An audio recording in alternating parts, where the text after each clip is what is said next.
Of the record. Pawan Kalyan సొంత నియోజకవర్గంలో caste feeling బాగా పెరిగిపోయిందా? లోకల్గా పార్టీ ప్రభుత్వ వ్యవహారాలన్నిటినీ పర్యవేక్షించే వాళ్ళంతా సొంత సామాజిక వర్గానికి చెందిన వాళ్ళేనా? ఆ విషయంలో పిఠాపురానికి చెందిన మిగతా సామాజిక వర్గాల మనోభావాలు ఎలా ఉన్నాయి? సొంత పార్టీ వాళ్లే తప్పుబట్టే పరిస్థితి వచ్చిందా? అక్కడేం జరుగుతోందో అసలు పవన్కు తెలుస్తోందా? AP deputy CM Pawan Kalyan సొంత నియోజకవర్గం పిఠాపురంలో జరుగుతున్న పరిణామాలు కాస్త తేడాగా కనిపిస్తున్నాయన్న చర్చ నడుస్తోంది పొలిటికల్ సర్కిల్స్ లో. ప్రత్యేకించి ఒక కులాన్నే నెత్తికెత్తుకుని మిగతా వాళ్లని విస్మరిస్తున్నారా అంటూ రకరకాల విశ్లేషణలు బయలుదేరుతున్నాయి. గత అసెంబ్లీ ఎన్నికల్లో నియోజకవర్గం ఆవిర్భావం తర్వాత ఎప్పుడూ లేనంత భారీ మెజారిటీతో గెలిచారు పవన్. కానీ ఆయన రాష్ట్ర రాజకీయాల్లో బిజీగా ఉండడంతో నియోజకవర్గానికి ఎక్కువ సమయం కేటాయించలేకపోతున్నారు. గతంలో ఇక్కడ పార్టీ కోఆర్డినేటర్గా మర్రెడ్డి శ్రీనివాస్ ఉండేవారు. దాదాపు ఏడాదికి పైగానే పార్టీ ప్రభుత్వ కార్యక్రమాలు ఆయన ఆధ్వర్యంలోనే నడిచాయి. అయితే ఎంపీ ఉదయ్ శ్రీనివాస్ కి మర్రెడ్డికి మధ్య గ్యాప్ వచ్చింది. ఇద్దరూ కలిసి ఒకే వేదిక పంచుకోవడానికి కూడా ఇష్టపడడం లేదు.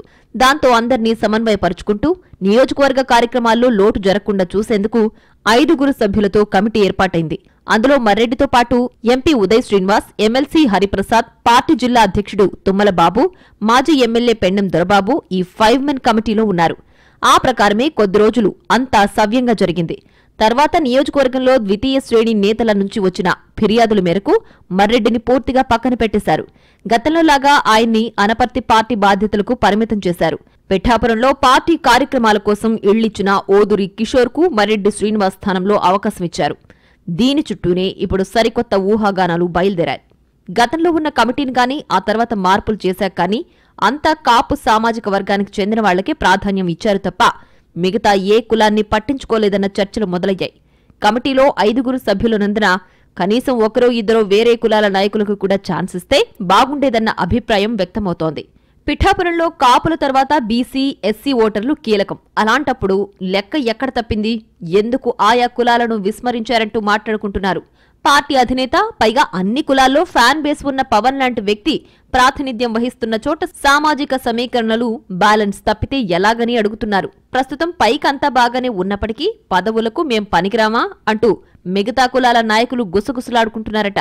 సింగిల్ కోఆర్డినేటర్ ఉన్నప్పుడు అందరికీ అవకాశం ఇవ్వలేరు కాబట్టి అర్థం చేసుకుంటాం.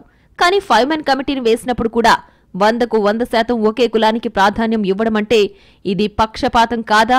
ఈ వ్యవహారమంతా పవన్ దృష్టిలో ఉండే జరుగుతోందా లేదా అంటూ రకరకాల ప్రశ్నలొస్తున్నాయి. పార్టీ జిల్లా అధ్యక్షుడు తుమ్మల బాబు డీసీసీబీ చైర్మన్ గా, పెద్దాపురం కోఆర్డినేటర్ గా ఉన్నారు. ఎమ్మెల్సీ హరిప్రసాద్ కి నియోజకవర్గం కోసం సమయం కేటాయించే అవకాశం ఉండదు. అలాంటి వాళ్లందర్నీ 5 మెన్ కమిటీలో పెట్టి ఇతరుల్ని విస్మరించడమంటే అధినేత కూడా ఆలోచించాలి కదా అని అంటున్నారట పిఠాపురం జనసేన కాపుయేతర నాయకులు. ఉప ముఖ్యమంత్రి హోదాలో అన్ని వర్గాలను ఒకే దృష్టితో చూడాల్సిన పవన్ కళ్యాణ్ సొంత నియోజకవర్గంలో సమన్వయ బాధ్యతల్ని ఒకే కులానికి అప్పగించడం ఎంతవరకు కరెక్ట్ అని సొంత నేతలే అడుగుతున్నారు.